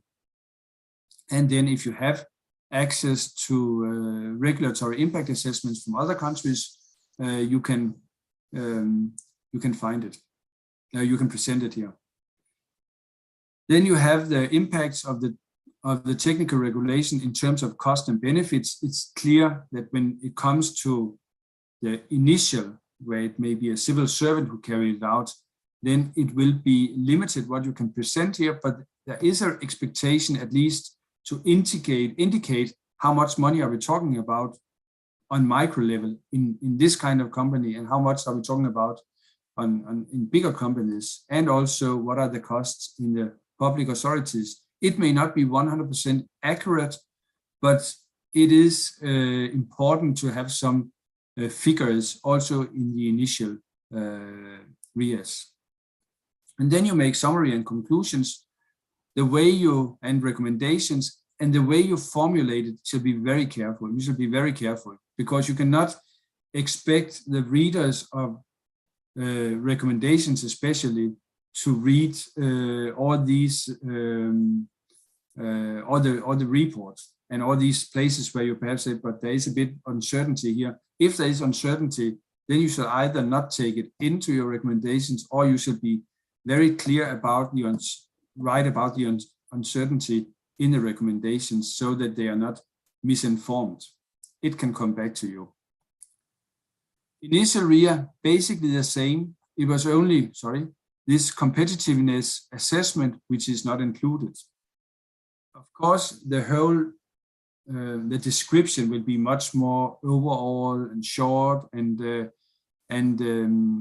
but still, you will be surprised how many early warnings you will get out of it if you prepare an initial warning, RIA. You will find out that, wow, it is actually, it means much more. If you, a simple thing like this example with the construction site, just a helmet, when you suddenly find out that there are 100,000 people at least working in Indonesia on construction sites, and each helmet costs 20 euro, then suddenly you have put an extra cost on this business, which is 2 million euro or more. Anyway, 2 million euro it must be, but just for a helmet. And it should be replaced because they get old and they disappear and they are ruined and whatever. So it's important that you have some figures on things, and it should also be possible based on some interviews and some questionnaires if you have time for that, but at least for some interviews and other kind of statistical and other kind of data in general. Okay, I don't know if there are any questions before we go to the last part of my presentation. Then I can take them now, Mita. Yeah, there's a question from Bapak Ginting. Is RIA still needed if one of the manufacturers of medical devices in Indonesia wants to import their products to Europe, even though they already have the CE mark, have complied to EU MDR or IPDR? I will repeat myself a bit. When you want to export to Europe, you don't have to comply. You don't have to change your legislation. It's a very isolated, you have some extra cost when you should comply with the EU legislation. But this is for this company only. It's not because you're changing the legislation in Indonesia. You are just complying with the legislation in Europe. So this is there's no need for RIA. You should only think of RIA when you change your own legislation. Compliance with legislation in other countries, and it doesn't matter almost. As I said, if it's a product like furniture, which was mentioned earlier, or medical device, you should just comply.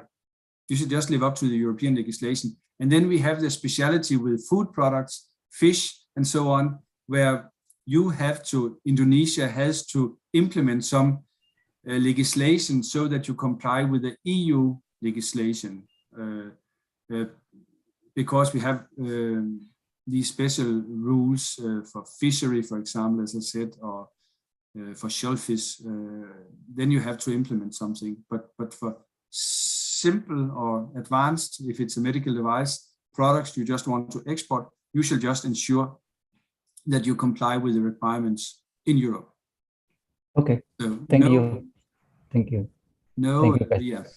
Okay, there's one more question from Pak Edi Wiloso. Okay. In practice, which scheme is more effective on global trade? Voluntary schemes, certification and label, or mandatory regulation? I'm sure that, if you read everything, all recommendations from WTO, OECD, it's always voluntary. We don't basically want to have mandatory certification schemes, voluntary certification schemes. But what you have, the mandatory part is always a regulation. But this is the only thing which will be mandatory.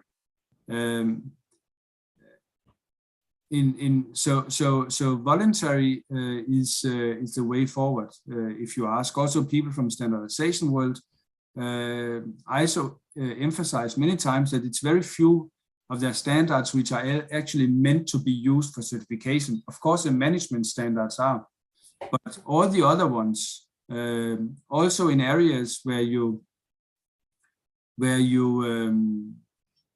could justify that it is mandatory. For example, if it has something to do with water, cleanness of water or something like that, then it's still it's a legislation which will be mandatory, and then it can be supported with regard to test methods and so on by standards. But the standard itself shall not be mandatory. It's not made for that. It's made for other purposes.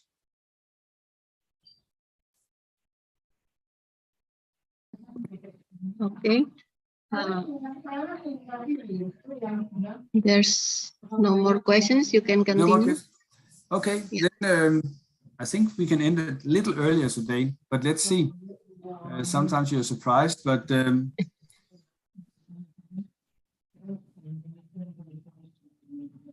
oh, sorry, just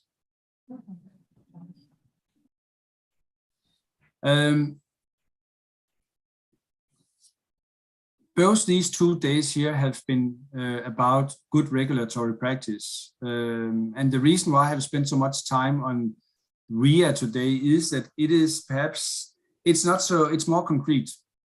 It's about having interviews, collecting information, assessing who are impacted by legislation and so on. It's very much hands-on in a way. We could do it much more if we could sit in a room, but now we are a lot. But if we could sit in a room and have some kind of group work and discuss RIAs, it would be really interesting.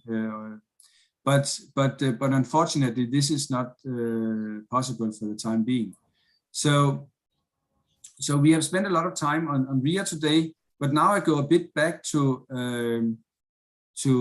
good regulatory practice and OECD's checklist on regulatory reforms, because it is a kind of a regulatory reform. OECD, they have made some checklists to see how are you progressing with regard to implementing these systems. And it's divided into a horizontal questionnaire and 3 policy areas: regulatory policies, competition policies, and market openness policies. Remember that OECD is a bit like WTO, very much focusing on trade. So therefore, and these, at least C and D is very much related to trade.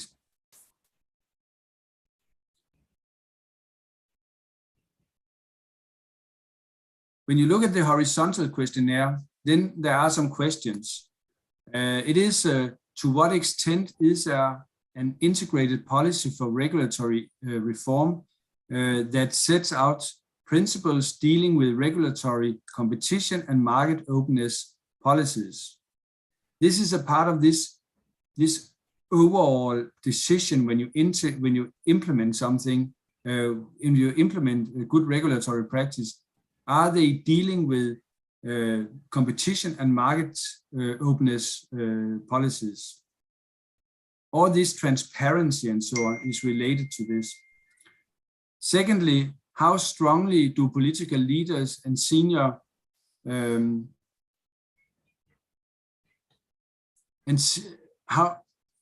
sorry, I have some IT problems here. How strongly do political leaders and senior officials express support for regulatory reform?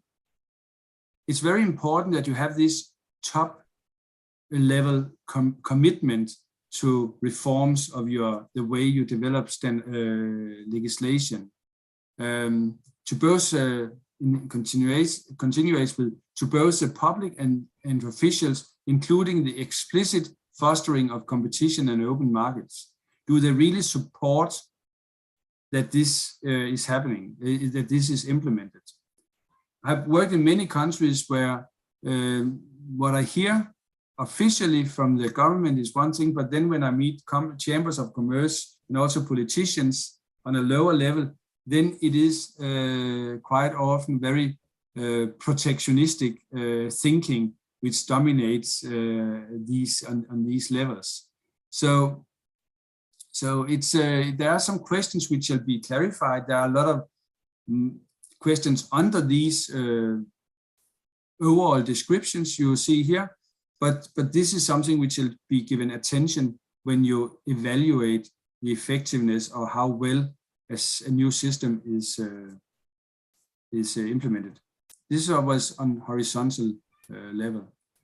And to what extent are capacities created that ensure consistent and coherent application of principles of quality regulation?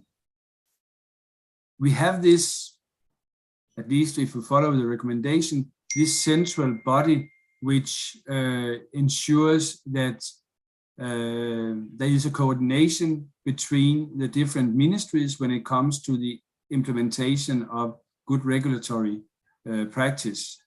And this questionnaire is very much about whether it actually carries out its work. That do they have the capacity to ensure a consistent and coherent application of the principles? Are the legal basis and the economic and social impacts of drafts of new regulation reviewed? This is a part of, again, it's a check question, whether they have established systems so that they actually check whether the performance of the measurements are being envisaged for reviewing the economic and social impacts of new regulations, something which will be shown when you carry out the regulatory impact assessment also. Are the legal basis and the economic and social impacts of existing regulations reviewed? One of the obligations, if you want to live up to GRP 100%, that you actually make this review or this assessment of the economic and social impacts of existing legislation also. So you go back and look in your stock of legislation and say, we better have a little review of this, something we also know from the standardization world, that on a regular basis you shall do this review. To what extent has policy been embraced in the jurisdiction that is directed towards promoting efficiency and eliminating or minimizing the material competition distorting aspects of existing and future laws? It's complicated to explain, but this is about competition policies and how, if there is a willingness to open up market and open up also for international trade, then it shall be evaluated whether this legislation or these policies actually minimize the competition distortion aspects. So it shall facilitate trade. To what extent do the objectives of the competition law and policy include and only include promoting and protecting the competitive process and enhancing economic efficiency, including consumer surplus? This is an evaluation and it's very subjective. If you carry out such, you shall ask such questions to top civil servants and to politicians to ensure that you actually get the benefits out of it as it should be done. And to what extent, now we come to market openness policies, to what extent are the mechanisms in the regulatory decision making fostering awareness of trade and investment implications?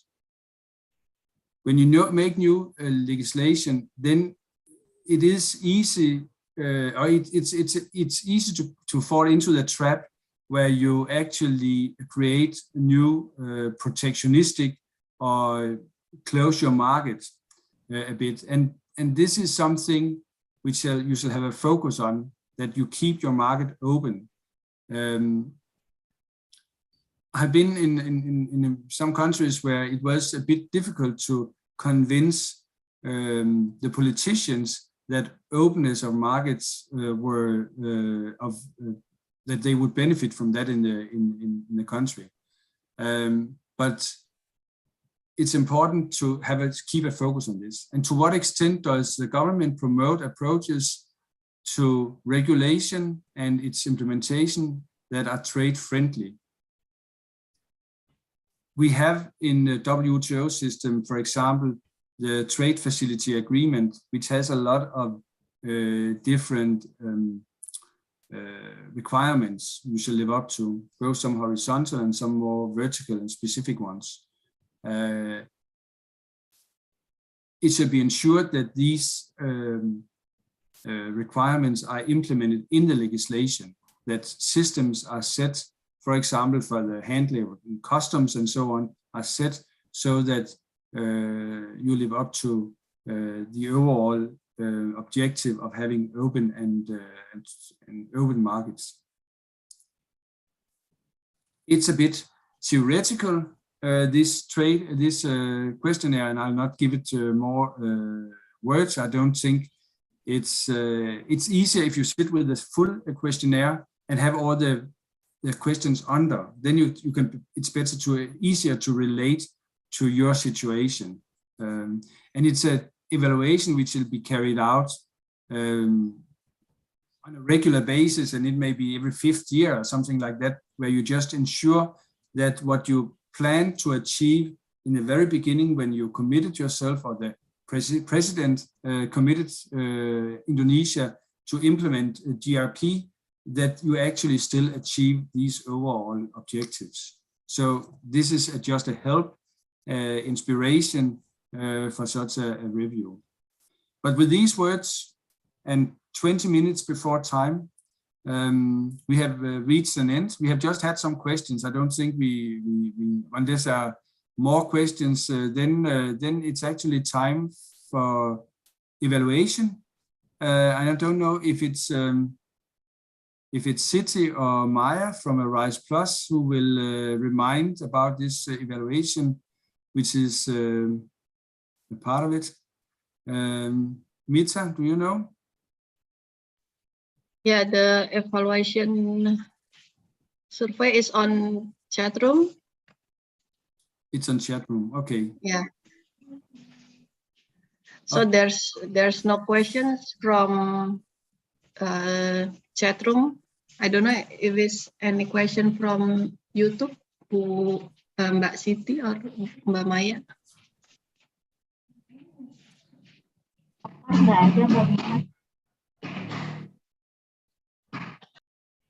Okay. Okay, Mita, then Okay. I think we Yeah. are about to end the day. Which Baik, is, dari Bapak Ibu, apakah masih ada yang ingin ditanyakan atau diskusi dengan Mr. Karsten?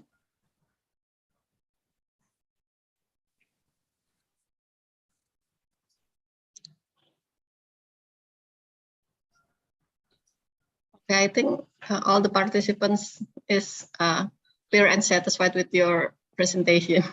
what? Sorry? I think all the participants is clear with all your presentations. It's not. I will say I will excuse that I was a bit confused in the morning or in the afternoon for you, because I had my daughter running around. You couldn't see her because she doesn't appear on my screen, but she was here, I can tell you. So it was a bit disturbing, but I hope you have learned something from this. It would have been much more fun if we could have done it as a real workshop where we meet each other. On the other hand, it would perhaps not give the opportunity for so many to listen to this. So I'll just, from my side, before you get the floor again, Mita, I'll just say thank you for your for participating in this. I'm looking forward to get back to Indonesia, hopefully to meet some of you. And then I'll just wish you all a good afternoon and evening. And then I'll give the floor to Mita. Thank you. You're welcome. Thank you very much, Karsten, for your presentation, and hopefully we can meet in real life, offline for sure. Baik, terima kasih Bapak dan Ibu para peserta workshop Good Regulatory Practice selama 2 hari ini. Dari siang sampai sore sudah mengikuti acara ini. Jangan lupa untuk mengisi daftar hadir dan form evaluasi pada chatroom. Untuk selanjutnya, sertifikat nanti akan dikirimkan oleh tim sekretariat RISE Plus ke email Bapak Ibu. Baik, terima kasih semuanya. Mohon maaf untuk segala kekurangan. Terima kasih untuk Mr. Karsten dan tim sekretariat RISE Plus, Mbak Maya dan Mbak Siti. Selamat sore Bapak Ibu. Thank you Karsten, thank you Bu Yudita. See you later. Terima kasih Bapak Ibu. Salam Thank sehat. you, Karsten. See you in Jakarta. See you, Karsten. Okay, thank you. Bye. Bye.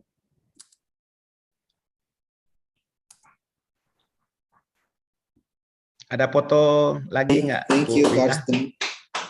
Nggak ada foto kayak. bersama. Ya.